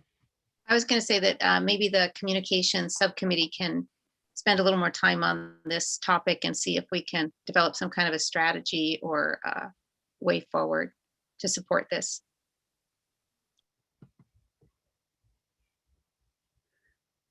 I'm curious what percentage of city projects resources are dedicated to active transportation, if we have an idea of that. We do not. I've tried to come up with that number several different times. I can tell you that we spend almost all of our SDCs on walking and biking projects. That's usually what we use for match for all of the grants that we receive. So every time I ask that question and people are like, we're doing well, because here's the dedicated funds we could be using for other things, and we're using it all for that. I'd like to be able to enumerate that myself. And I've looked at different ways to do that, but it's really challenging because when we, for example, on our pavement projects, if we're adding a bike lane or, a ped signal or something, how do we pull out that amount from the overall concrete cost? It's really challenging for us to do that. I can tell you specifically about projects that are discrete because we have a grant associated with them. And I think we were averaging, a couple of years ago, we were averaging between $3 and $4 million a year. And I think in pavement, we're doing something like 12 or 13. So we're doing really well. When you think about 1 or 3%, we're doing a lot more percent than that. But, we still don't have the dedicated funding source, which I hear members from the community ask about now and then is, the funding, when you think about general fund, for example, we don't get any of that for bike ped, that's used for other stuff, but, we don't have a dedicated funding source. So the $1 million that this committee works with comes from that pavement bond measure. So hopefully we continue to get those and continue to have money, but we may not. And then a lot of the big projects we have, like Shane asked for that letter of support, is for a grant. So we're hopeful that we get these grants and continue to be able to do these projects. But, that's a problem overall. The reason we have the pavement bond measure to begin with is because we didn't have enough money to do the street maintenance, for everybody. So, money is tight all around, but I think we're doing okay from a bike ped perspective. But I just don't know how to put those numbers together yet in a consistent way. Okay, we have 3 more topics to get to in 15 minutes. Let's do this. This is from Lee, an update about the bike map. So we're updating the bike map. We haven't done it in a few years. On the agenda, I'll put this in the chat.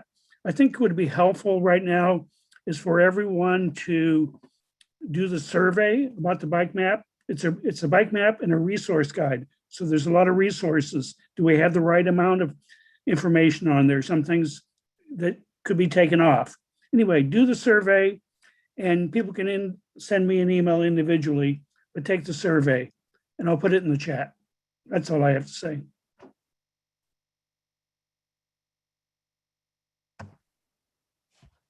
Yeah, the survey was very short and to the point. Okay. Seeing no hands, the program subcommittee has an update for the May is Bike Month event. I forget, was it, who's talking about this one? Sue, yeah, thank you. Yeah, so we've landed on May 8th at 2 o'clock in the afternoon as the time for an ATC bike ride. The route we've mapped out it's in the Bethel neighborhood, so it starts at Peterson Park Barn, which if you're not familiar to it, you can find it on a Google's map. And it's about a probably 5-mile total route, very flat, goes up to Barger, then on the Beltline path up to the Jessen path. And we stop at Golden Gardens Park where we have a treasure hunt. In fact, I stopped by Hiram's today and I got a bunch of little treasure things that we can have chocolate coins for kids to find and little swag for them to find. And then they will continue on a little loop that goes through a nearby neighborhood park, back up to the Jessen path and work our way back to Peterson Park, where there's also a playground and hopefully bathrooms if we can have access to the building and that sort of stuff. So I guess basically the ask is just, we'd like as many people as possible, as many ATC members as possible to be able to be there for that ride, because we could use help, getting people organized, doing, hiding stuff for the treasure hunt, supervising little kids. And then also just use all your social media contacts to try to get people to show up for the ride. And hopefully we can contact the Active Bethel citizens, I think it is. Any way we can get people to show up, that would be great. Was there something else I was supposed to ask? And also, go on the other May is Bike Month rides, but this is ours in particular. It's not really being billed as an infrastructure ride, but it actually is a pretty good infrastructure ride because you get to do some neighborhood greenways. We see the protected bikeway on Barger. We do the path and the Jessen path and the Beltline path. So it really does incorporate, and we'll use one of the flashing beacons to get across Echo Hollow. So it does actually showcase a lot of infrastructure, even though we're not going to be geeky and be talking about infrastructure. Anything else? Yeah, it's going to be on May 8th, and I think time TBD, and we're 2 p.m. Yeah, and then we'll make we'll send out info that people can forward and share. And if you know of any other groups that address families that will have a newsletter or something going out, please ask if you could put in a little blurb to promote it. That would be great. Safe Routes, I don't know if Safe Routes can promote it. Great, thank you. Yeah, it's beautiful. Birds, and it's a really lovely area. It's really, really nice. It really is. It's impressive, and not too many people outside of the immediate people who live close by have ever been there. It's great. Right, and the path is beautiful. It's flat and smooth and no cracks, and you can ride your bike on gravel around there too. It's great. Yeah. So I guess actually it would be good to have get a commitment from everybody who thinks they can actually be there that day, just so we can figure out how to divvy up resources. So if you could email me if you like, or Lee, and just so we kind of know how many hands we'll have on deck. And also I encourage you to go out there sometime before the ride and just explore it yourself. So if you're leading, helping to lead the ride, you kind of know where you're going. I'm wondering if it's possible to just to get, if anybody knows that they can come on the ride, if you could just raise your hand quickly so we can just see how many people we might get. Oh, good. So anybody else? Anybody else? Okay. So maybe about half of us. Okay. Great.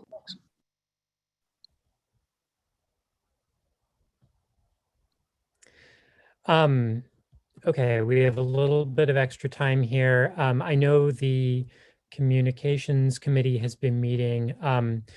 Has the infrastructure subcommittee coalesced? I'm not a part of it.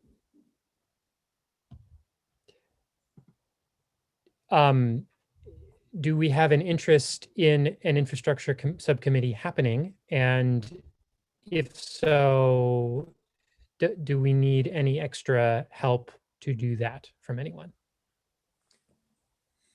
I'm personally interested in it. I don't think it's coalesced unless I've missed out on it. So I'd be happy to sort of take a lead and try to make that coalesce over the next month, or at least get a conversation going with other panelists who may be interested in belonging to that subcommittee. Yeah. Great. Josh, did you get the initial email to the folks who expressed interest in the infrastructure committee? I did, yeah. So I can refer back to that and send a group email using that information. Great. Awesome. Okay. Moving on. Mobility Justice Listening Session as part of May is Bike Month. We're hearing from Grace. Wonderful, thank you. So I sent out an email to all of you about this, I think around a week ago, but I've been invited to work with some other local organizations, including BEST and the NAACP and community partners, to kind of plan this mobility justice listening session, to work on equity and transportation issues and gather feedback from community members, to look at equity priorities in the community. So it's been really fun and exciting so far to be a part of it and help liaise between the group and ATC. So we're planning our mobility justice listening session, which is going to be an opportunity to bring together participants from specific areas that we're trying to listen and hear from, including BIPOC community members, female identifying community members, disabled community members, those who are unhoused and or public transit dependent. So those will be the folks that we're inviting to speak at the event. And then we're going to try and get listeners to come and hear their perspectives, including all of you will be invited, the City of Eugene staff, other city committees, and elected officials and state representatives. So this event is being planned for May 23rd, probably at 1 p.m. at the MIMS House or the Community Garden. And then there will be a bike ride afterwards using the Strides for Justice app. So that's kind of the gist of the event. And I would love to get support from the committee as a whole to kind of partner on the event and help promote it, as well as many of you who are able to come and participate as those listeners. So I definitely would love to have kind of a motion of support if we're interested in that, and any questions are welcome as well. And Claire's attending right now, and she has been a key player in that as well. So I'm sure she'd be happy to hop on and talk more too.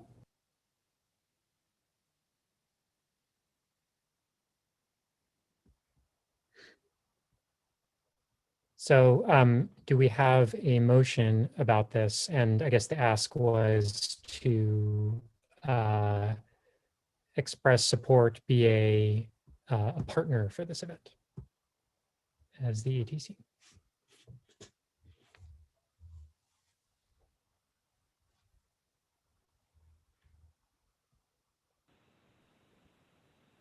I'm not sure what the motion I would would be. look at. Go ahead. I was just wondering, can we be a partner? I mean, I'm not sure what exactly that means. I'm just wondering whether that's something our organization can do. But if it is, I would make the motion. That's a good question, Andrew. And I think it's fine. Cool. Well, then I make a motion that we be a partner and provide support for the mobility justice listening session. I'll second. All in favor? All opposed?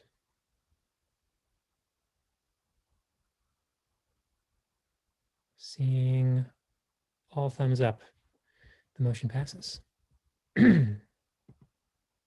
Great. So we have 9 minutes left. Cass has some information for us about May's Bike Month, and then we can have some extra time for info share after that. Cass? Thanks. So Bike Month is right around the corner, and Bike Month has been celebrated in our area for the last 8 years, but going around the country since the 50s. And these last couple of years with COVID, or last year and this year with COVID, means that we're changing things up a little bit to keep everything safe for everybody, but we still have a full complement of events this year that we're really excited about. So of course, we have the two that were just mentioned, which are fantastic. We've got some other rides, and I just wanted to take some other things. I just want to give you some highlights. That we've got some rides for beginners. Gears is doing a whole number of rides for beginners that month.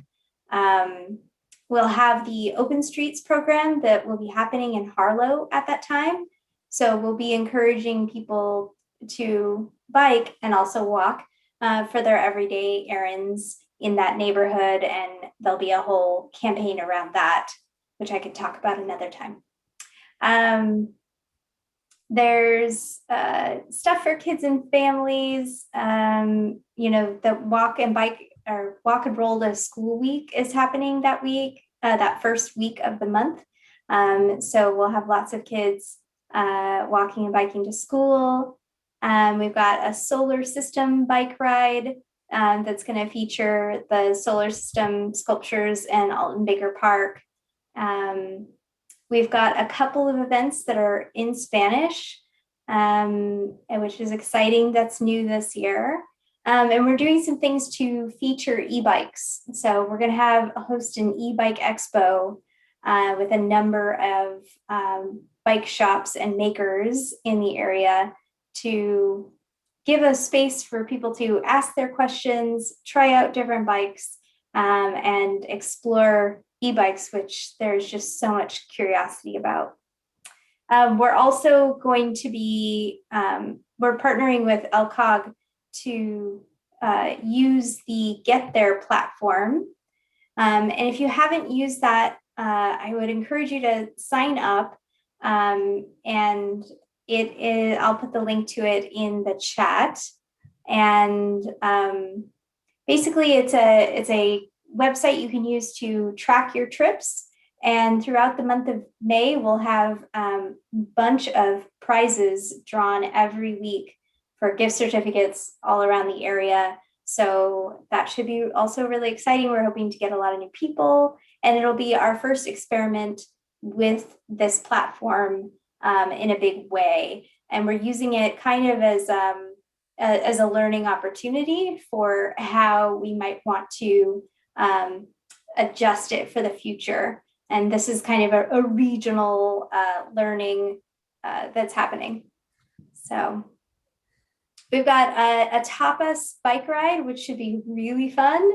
Working with Peace Health Rides for that. So you can check out a Peace Health Rides bike for free to do the tapas ride. And then you can take it around to various restaurants and order these delectable dishes that we've picked out. And then we'll also have, of course, online events, webcast, things like that people can tune into. So just wanted to give you an overview. Everything, the big push for promotion will start towards the middle of this month. So we're right around the corner from that. And it will be on webikelane.org.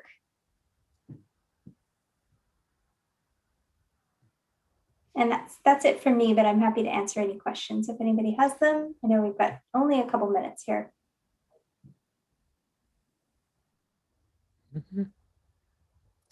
Yeah, so any questions or important thoughts or information to share from anyone on the committee? Cass, is that about the middle of this month? Is that when the We Bike Lane will go live with all the different rides? Yeah, right now it only has a few, and we have a lot that are not entered yet. So you can look at it now. It kind of has its skeletal structure in there, but it will build out over this next week. And when we hit promotion in the middle of the month, it will be full. So.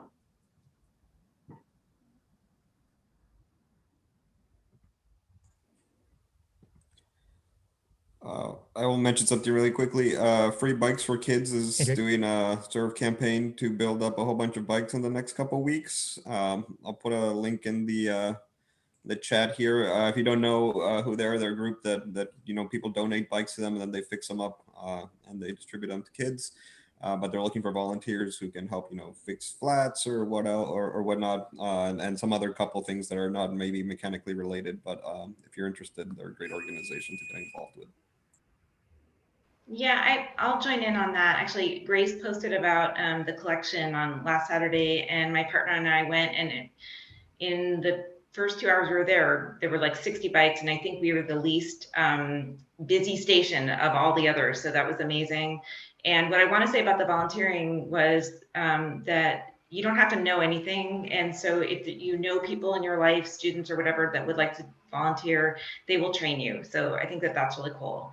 And I'll also post, I don't know if you guys know about the Strides for Social Justice app that Peace Health has. So I'll post about that too.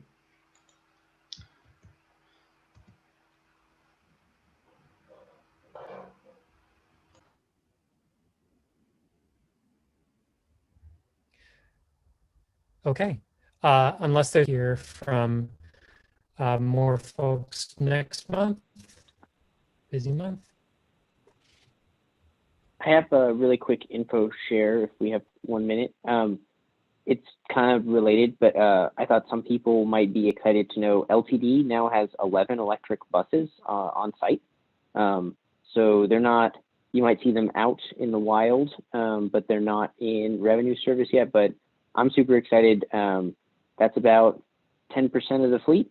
And there's a plan to get another 19 by the end of calendar year 22. So if all goes well, we'll be like a third electric by the end of 22, which is really exciting because those buses drive a lot of miles. And I'm sure people here ride the bus and intersectional.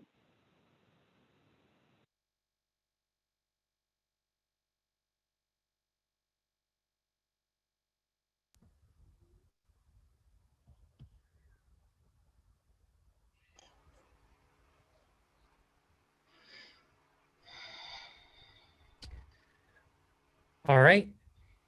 Not hearing anything else. I think that'll do it for this evening. Thanks. Nice job, Daniel. Yeah, great job, Thanks, everyone. Daniel, keeping us on time.